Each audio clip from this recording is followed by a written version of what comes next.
Hello everyone. So, we started the chapter molecular basis of inheritance in the previous session. So, we were dealing with the introduction, then we started the DNA, then we talked about the structure of polynucleotide chain. Okay, then we saw how the DNA structure was derived. We studied about the Watson and Crick model, and then the central dogma of molecular biology, packing of DNA helix in prokaryotes and eukaryotes right now, and about the chromatin, chemical composition of it, the search for genetic material. We saw many of the experiments like transforming principle. Then we started about the biochemical characterization of transforming principle. Then we started the evidence from experiments with bacteriophage right now. So this all we have started in the previous sessions. We are preparing here for NEET 2026. Let us continue with our today's session. तो हम आज अपना यहाँ आगे से continue करते हैं. We are going to study now the properties of genetic material which is DNA versus RNA. Right now let us talk about the properties of genetic material,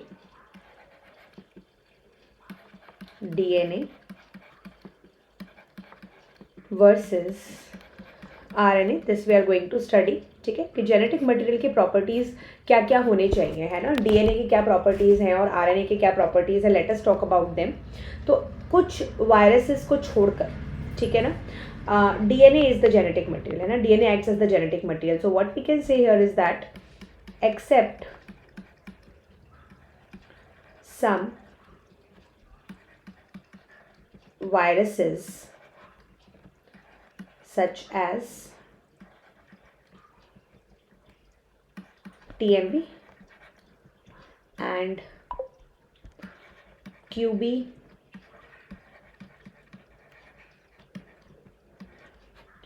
bacteriophage. तो TMV एंड QB बैक्टीरियोफाज को छोड़कर बाकी सभी living organisms में, है ना, DNA acts as genetic material. Right ना. DNA acts as genetic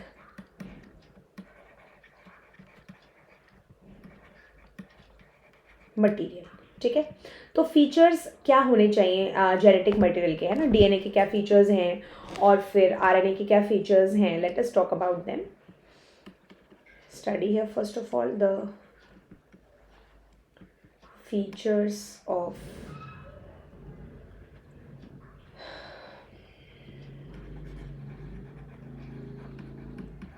genetic material.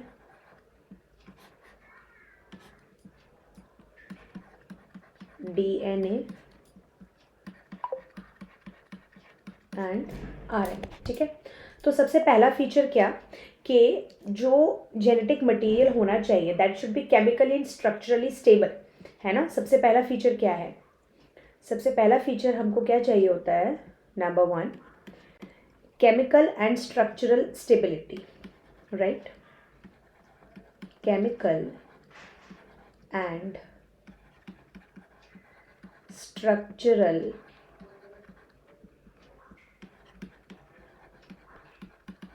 Stability should be there. Right. तो डीएनए इस मामले में मोर स्टेबल है ऑब्वियसली. ठीक है. डीएनए इज मोर स्टेबल और आरएनए जो है वो लेस स्टेबल है. क्यों. क्योंकि इसके पास 2 प्राइम पर OH है.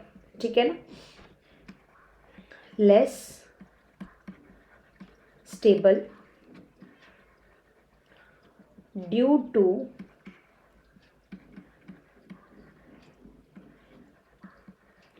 presence of free 2 prime OH. ठीक है. इनके पास सेकेंड प्राइम पोजीशन पर OH होता है एंड इनके पास यूरासिल भी होता है. ठीक है. तो जो कि इसको लेस स्टेबल बनाता है. Second point is ability to replicate. Ability to replicate. तो तो डीएनए के पास एबिलिटी होती है रेप्लिकेट करने की, ठीक है, लेकिन आरएनए के पास एबिलिटी नहीं होती है रेप्लिकेट करने की, राइट ना। थर्ड पॉइंट है एबिलिटी टू म्यूटेट, है ना, म्यूटेशन कर सकते हैं या नहीं। एबिलिटी टू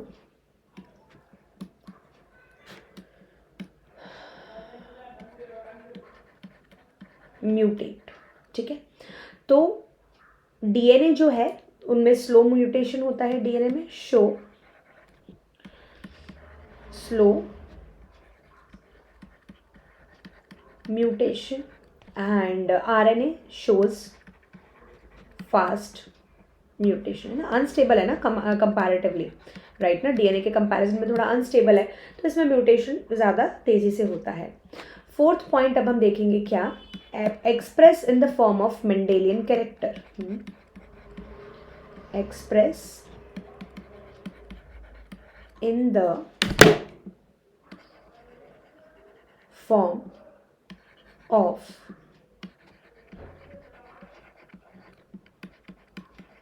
मेंडेलियन कैरेक्टर, ठीक है। तो DNA obviously it is expressed in the form of Mendelian character, है ना, मेंडेलियन कैरेक्टर्स के फॉर्म में ये एक्सप्रेस हो सकता है, capital T small T and all of that, वो डीएनए में उसके जीन्स फैक्टर्स, ये हम जो चैप्टर अपना जेनेटिक्स चैप्टर में हम स्टडी करते हैं वो सारी चीज़ें। अगर आपको इससे रिलेटेड कोई भी query है, so you can comment below. I can explain that chapter as well, which is your principles of inheritance and variations. Right now we can look on that chapter as well, right? और Mendelian character के form में ये तो express नहीं होता, ठीक है, it is absent. So these are some of the features of genetic material, right ना। सो इसके बेसिस पर हम क्या कह सकते हैं कि भाई डीएनए जो है ना, डीएनए ज़्यादा स्टेबल है ना, what we can say is DNA ज़्यादा स्टेबल है, रेप्लिकेट भी कर सकता है, म्यूटेट भी स्लो होता है, ठीक है, और मेंडेलियन फॉर्म्स में भी ये प्रेजेंट है, एक्सप्रेस कर सकता है। तो मोर जो सुटेबल मटेरियल हो सकता है जेनेटिक मटेरियल, राइट ना, that will be DNA only, है ना, क्योंकि आरएनए तो इतना स्टेबल भी नहीं है, म्यूटेशन भी बहुत जल्दी जल्दी कर लेता है, ठीक है, रेप्लिकेशन भी नहीं है उसमें, और मेंडेलियन फॉर्म्स में भी वो एक्सप्रेस नहीं हो पाता, राइट ना। So DNA is obviously the more suitable material for genetic material, right ना। अब नेक्स्ट टॉपिक हम देखते हैं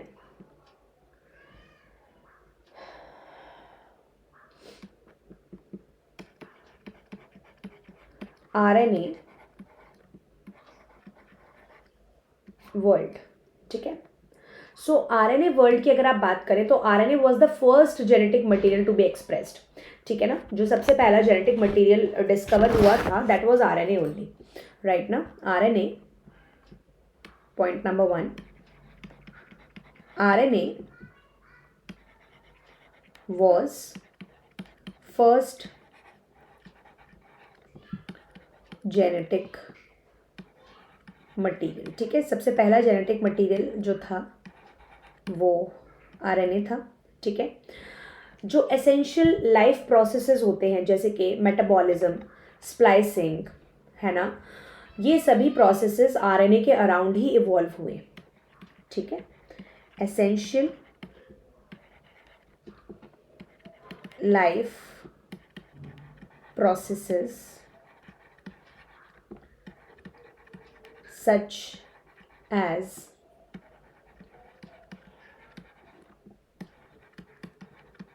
metabolism, splicing, etc.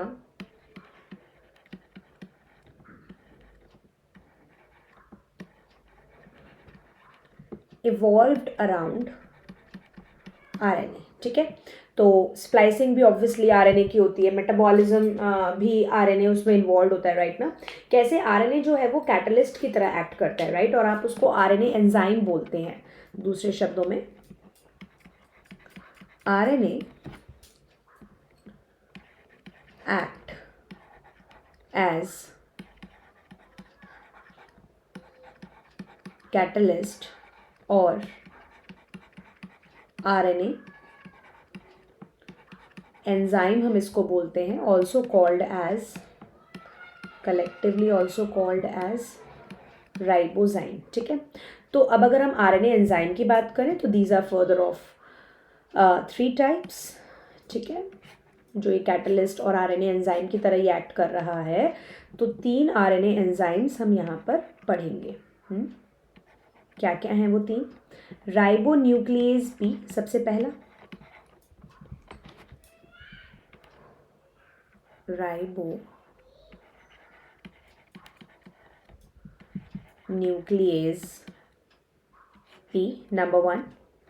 Then are the SNRP.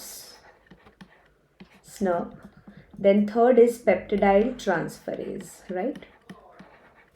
Peptidyl transferase, ठीक है।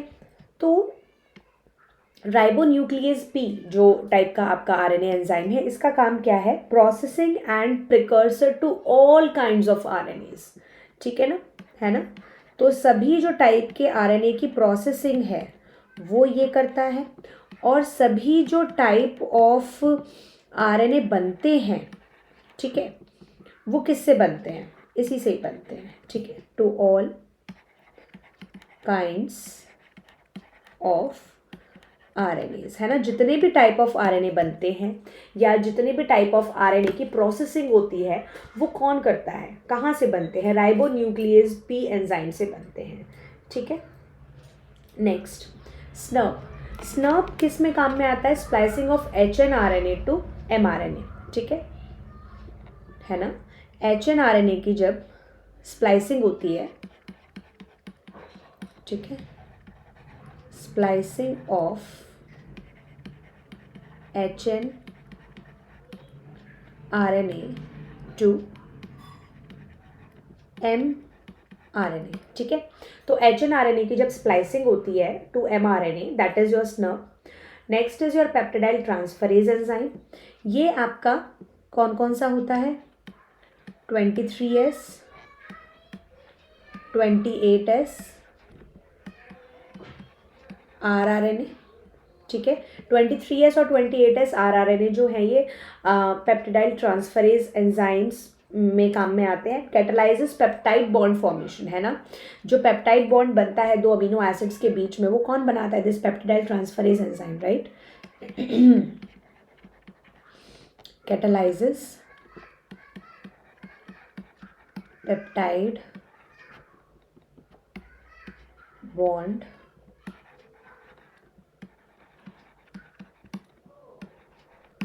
Formation, right. So for transmission of genetic material, है ना, अगर जेनेटिक मटेरियल मतलब जेनेटिक इंफॉर्मेशन अगर ट्रांसमिट होनी है तो RNA is better material, right ना, क्योंकि आरएनए से ही प्रोटीन बनता है, ठीक है ना। So what we can say here is that for the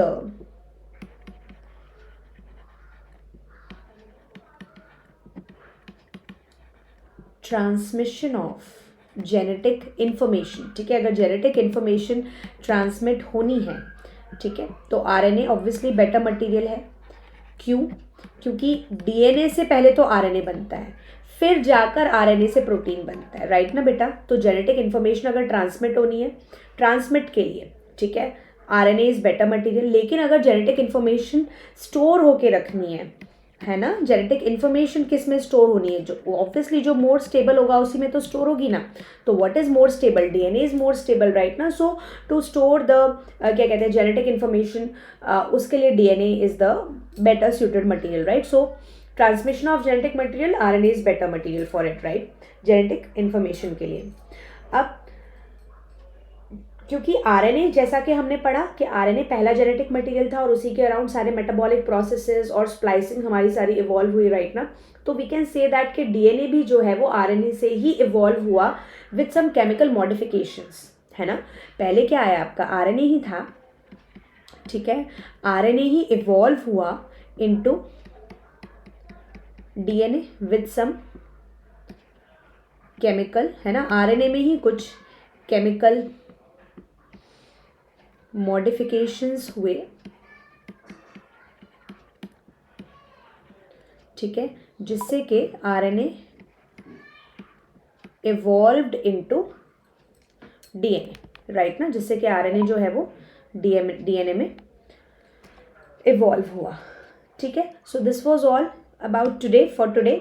ठीक है, आपको इसमें से किसी को भी कोई डाउट है तो you can do comment below, you can comment below in the chat box and I will take the doubts accordingly. इससे रिलेटेड अगर कोई टॉपिक आपको पढ़ना है तो you can let me no.